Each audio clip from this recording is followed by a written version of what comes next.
पुरी स्वर्गद्वार सेवा समिति तरफ दीपावली अवसर में स्वर्गद्वार ठारे कार्य करुवा सेवक मानक मिष्ठान्न नूतन पोशाक और बोनस प्रदान करा जायछि।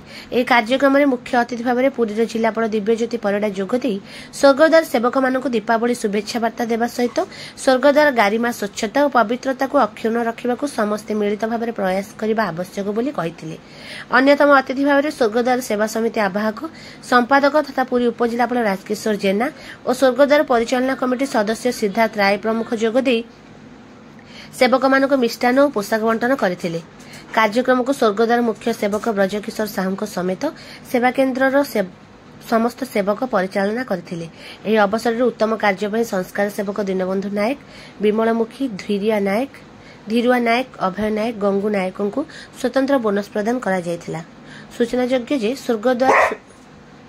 स्वर्गद्वार सुपरिचालना पर स्वर्गद्वार सेवा समिति तरफ स्वर्गद्वार सेवा केन्द्र प्रतिष्ठा करा जायछि। एही सेवा केन्द्र अधीन 150 रु ऊर्ध्व सेवक प्रतः सेवा जोगाउथिबा बेले सेवा केन्द्र प्रतिष्ठा हेबाठारु वर्तमान सुधा 1.5 लाख रु ऊर्ध्व शव संस्कार करा जाय सारिछि बोली समिति पक्षरु सूचना दिया जायछि।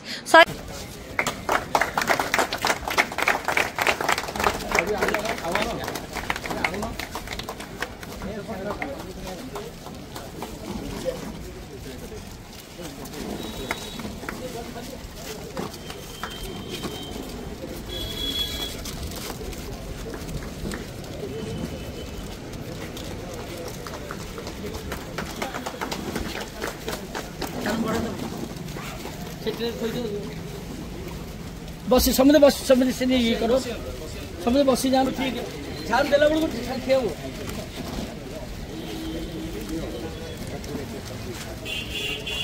एपट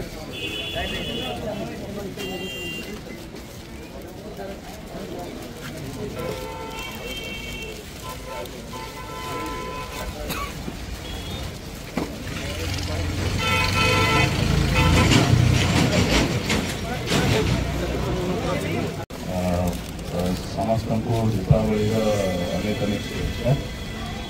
आपण मैंने कम कर आम समस्त सेवक बंधु मान बहुत बहुत धन्यवाद शुभेच्छा दूसरी और यही प्रकार आम महत कार्य आगे कर चलवा समस्त गोटे टीम भाया कम करवा आगे आम जो उच्च कोटि आम कम करें आहरी भल कर विषय ध्यान देवा मुझे वक्तव्य शेष कर आउ थे समस्त को बहुत बहुत शुभेच्छा